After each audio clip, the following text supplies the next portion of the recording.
jamais tout seul. Jésus mon sauveur me garde. Jamais tout seul.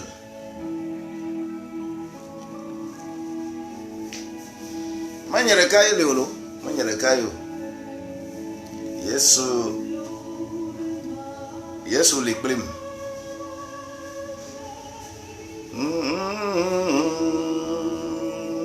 Jésus mon sauveur me garde.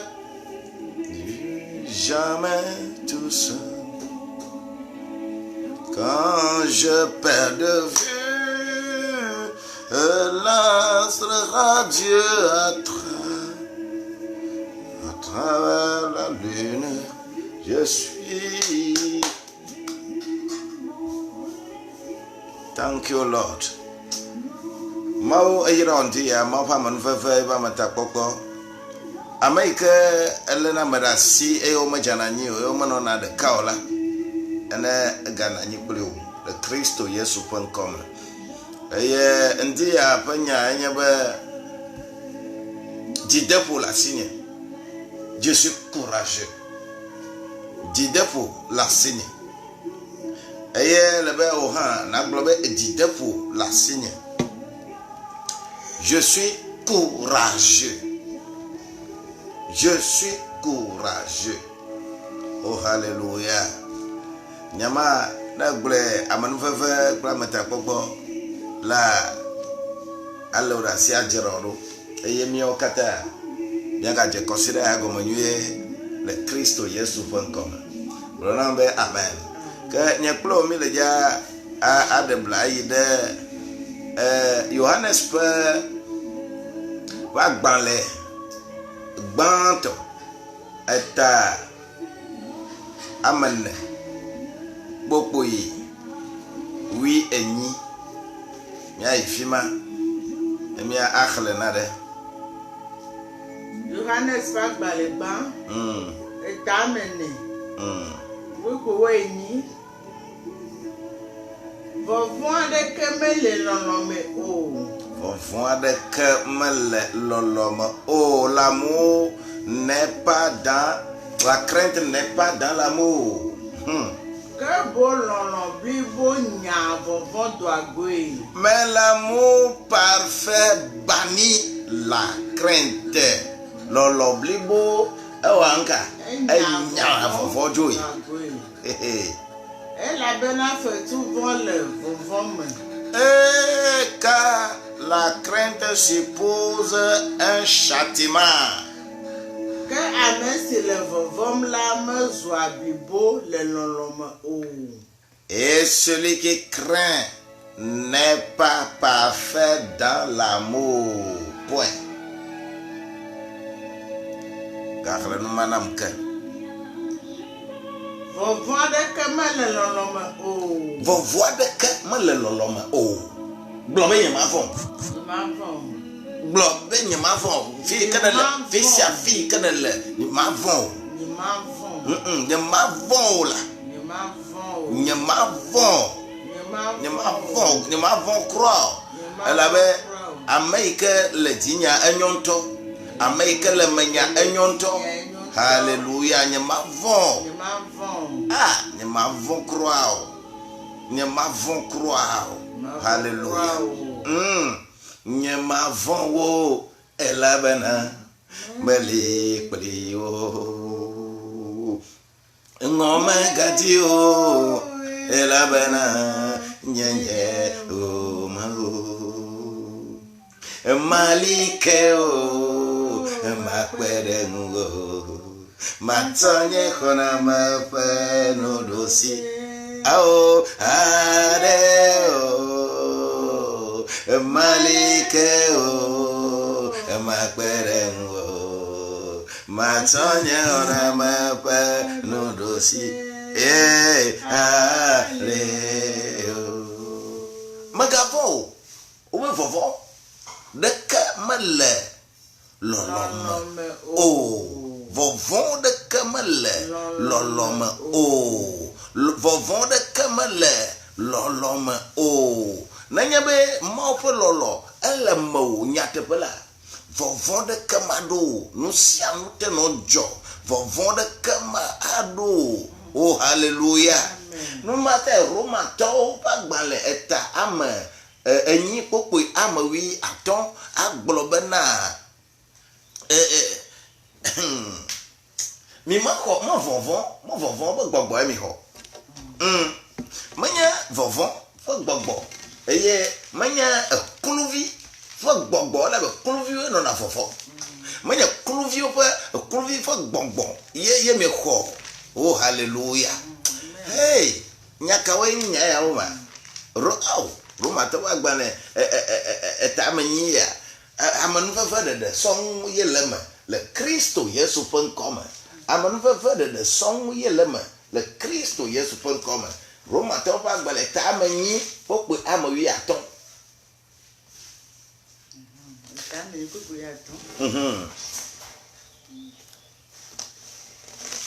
Hallelujah, my God. Hallelujah. Elabena. Miexɔ kluvi gbɔgbɔ. Mi ma xɔ kluvi ƒe gbɔgbɔ o. Ewo yi ke le se enya ya ŋdia. Mexɔ kluvi ƒe gbɔgbɔ. Mbe mexɔ kluvi ƒe gbɔgbɔ. Dɔléle ma va le o da ɖea. Etsɔ wɔ kluvia. Mexɔ kluvi ƒe gbɔgbɔ o. Mebe mexɔ kluvi ƒe gbɔgbɔ o. Mexɔ kluvi ƒe gbɔgbɔ. Etukada ma dɔwɔame ma yi ke le aboyo da ɖe gbɔgbɔ ma yi ke le o da ɖe eye ke etrɔ zɔ kluvi nɛ eye ne fɔa gasia game kluvi ƒe nɔnɔme ya ko nenɔna mbe ma gblẽ nɔ bena mexɔ kluvi ƒe gbɔgbɔ vɔ gbɔgbɔ kae ne xɔ. Elabena miexɔ kluvi gbɔgbɔ bena miaganɔ vɔvɔm o. Bene mianɔ vɔvɔm o.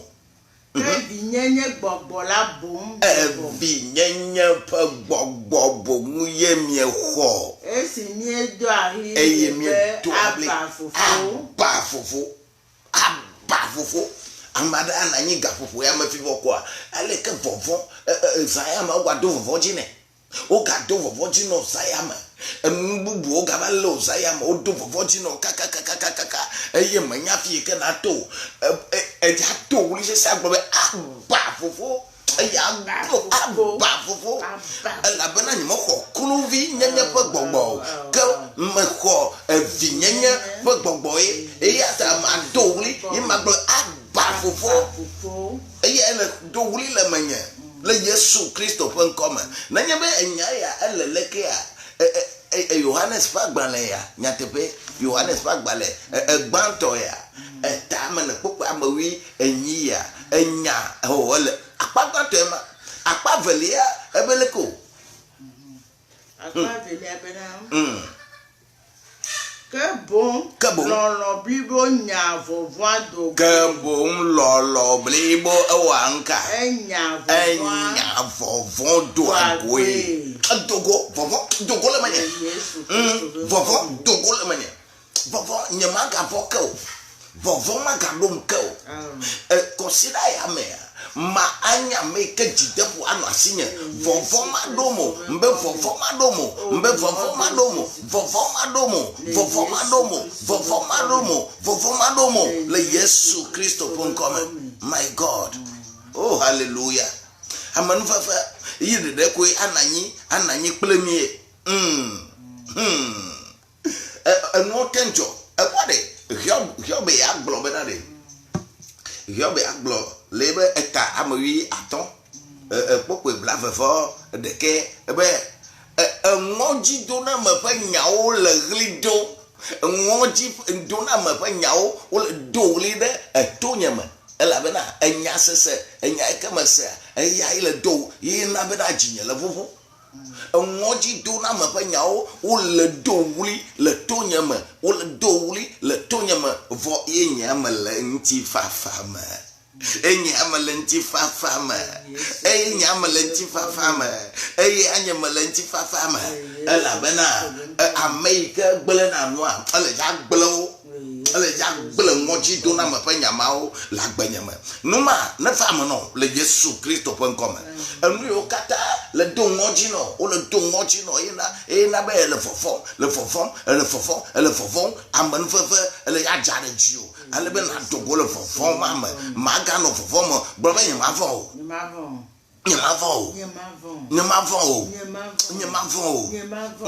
o le Yesu Kristo ƒe ŋkɔme enu yi ke le wɔ ma ene ga sese go hã nyemele vɔvɔ ge o awo nyemele vɔvɔ ge o Psalmo bladre vɔ asi ɖeke bladre vɔ etɔ̃ kpokpowi asi ɖeke ɖe enya sesewo woli le ŋdi ya elabe nuka yo gaƒoƒo ɖe la va yi ko eye woagblɔ bena enuwo katã wogblẽa gaƒoƒo ɖe la va ko agblɔ nuwo katã wogblẽa eye woaɖe nuwo katã dzoa gaƒoƒo ɖe ya ɖo fi kpoa enuwo katã gba ɖɔ ɖo zi ɖeka le Yesu Kristo ƒe ŋkɔme no gagblẽ le lãme wo gagblẽ keke hã Yehowa ƒe asi anɔ dzi o mbe Yehowa ƒe asi anɔ dzi o gblɔ be kɔsiɖa ya me nye kɔsiɖa dzideƒo ɖe la nɔ asi nye ye ma nɔ zɔzɔm le dzideƒo me le Yesu Kristo ƒe ŋkɔme oh haleluya akpatɔluya wobena leke o elabena fetuvɔ le vɔvɔ me fetuvɔ ye le vɔvɔ me eya ta wole bena Mawu ƒe lɔlɔ la enyana vɔvɔ dzona le mia me vɔ nenye be vɔvɔ akpɔtɔ le mia mea fetuvɔ ele me miame yiwo katã nɔ vɔvɔ edzi anɔ dzodzom nyanyanya na mi afi mi da lɔ la vɔvɔ be nukue la wɔ mi vɔvɔ be nukue la wɔ o eye na gblɔ be Yehowa Yehowa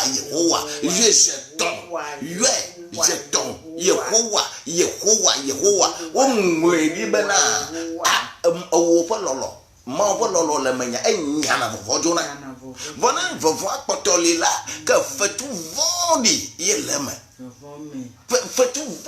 le me eya ta le akpa etɔ̃lia ya exle trɔ va yi ɖe kpokpo ame 12 me na mi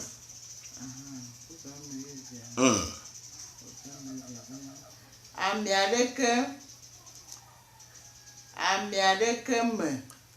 mekpɔ ame aɖeke mekpɔ Mawu ye ɖeka yi kpo o ame aɖeke mekpɔ Mawu ame aɖeke mekpɔ Mawu kpɔ o la ɖeka yi kpo o ne mielɔ mia nɔewo la ekema Mawu nɔa mia me eye eƒe lɔlɔ la zɔa blibo le mia me le xexe ame ya nu ka ye ame vɔ ne vɔvɔ le ɖo ame ɖe ame ale vɔ nu ka wole vɔ na egbe ya ame vɔ na sɔ wu no kpata hawovi no ne lɔlɔ Mawu ƒe lɔlɔ mele mia me Mawu ƒe lɔlɔ mele me o la vɔvɔ la nɔ ɖo gasia game ɖe nɔviwo ŋuti vɔvɔ la nɔ ɖo gblɔ be vɔvɔ ma ɖo mo elabe nye ya malɔ hanyevi malɔ danyevi malɔ ame nye ma da asi le ɖokuinye ŋuti bena ne vɔvɔ na va ɖu fia ɖe dzinye o ao le Yesu Kristo ƒe ŋkɔme ame aɖeke mekpɔ Mawu gbɔ ame xavi ele kpɔ le gbɔwoa Mawu ma le gbɔ elabe wowɔe ɖe Mawu ƒe nɔnɔme nu ta ele be wo nakpɔ nɔviwo xavi be abe Mawu na lɔe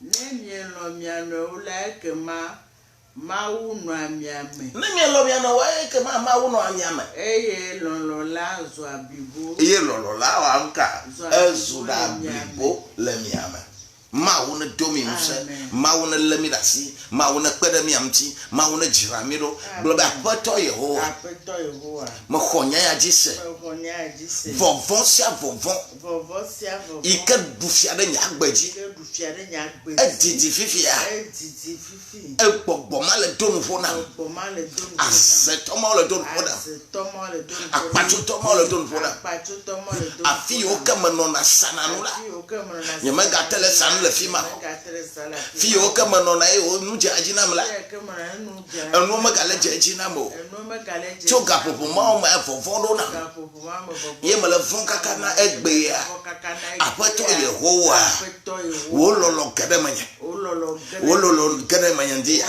wo lɔlɔ ge ɖe menye wo lɔlɔ ge ɖe menye wo lɔlɔ ge ɖe menye wo lɔlɔ ge ɖe menye oh hallelujah wo lɔlɔ ege ɖe menye nye maga vɔ ke o nye maga vɔ ke o vɔvɔ ma wo katã wodzo wo katã wodzo wo katã wodzo wo katã wodzo wo katã wodzo le Yesu Kristo ƒe ŋkɔme vɔvɔ wo katã wodzo vɔ katã wodzo ame ma me le vɔna kakakaka be ewɔna nu ame ma me vɔna na kakakaka be egble na nu le ame wo yɛ be adzetɔ nyate be ebina be zo nene ewu amewo le dzoa me keke ewu amewo le míawo ƒome me keke le Yesu Kristo ƒe ŋkɔme le ŋdi ya la vɔvɔ ma ɖo me o ele be ame yiwo katã vɔvɔ le ɖo la woawoe wole wu woawoe wole wu woawoe wole wu vɔnu yi ke menya tso gbɔnye la le Yehowa wo amenuve la ƒe ŋkɔme la ŋdi ya la meɖu edzi meɖu edzi meɖu akpatsɔ mawo dzi meɖu vodu mawo dzi meɖu aƒeli mawo dzi meɖuwo katã dzi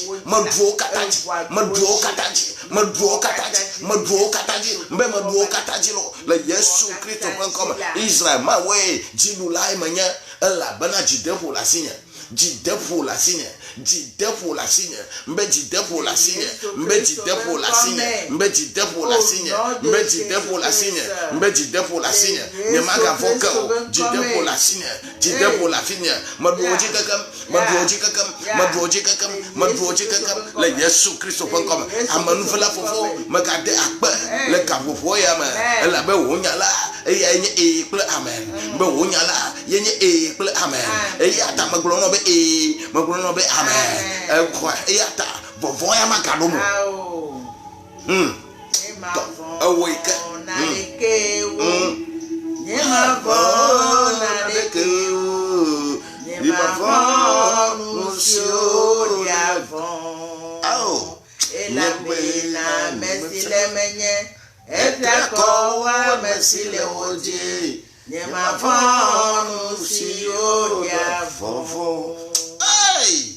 Nyateƒe nye ma vɔn o mega vɔn o sia sois courageux oui dzideƒo ne nu asi o be dziɖula ye ne nye dziɖula ye ne nye dziɖula ye ne nye to eyawo katã me la ne be ŋlɔe ɖi nyateƒe le Romatɔwo ƒe agbalẽ ma me eta me nyi ma gbogbo blatɔvɔ adre ma no ŋlɔe ɖe me nyateƒe be to eyawo katã me be edziɖulawo mianye glo le ame yi ke yɔ mi ame yi ke ɖu dzi na mi ame yi ke xɔ mi ame yi ke xɔ mi ɖe akɔ ame yi ke lé mi ɖe asi ame yi ke le mía me la dziɖulae mienye le eme la dziɖuɖu sɔ asi o dziɖuɖu ne sɔ asi o gblɔ dziɖuɖu esɔ asi nye eya ta nye ma vɔ o nye me le dza vɔ egbe agavɔ tsɔ o ŋutifafa amenuveve ele agbeme nam ezɔ le agbeme nam eye ma zɔ eta la nɔ dzi nam le kɔsiɖa blibo ya me nye ma eta nye ma yi gu o elabe naneke ma ɖu dzi nye o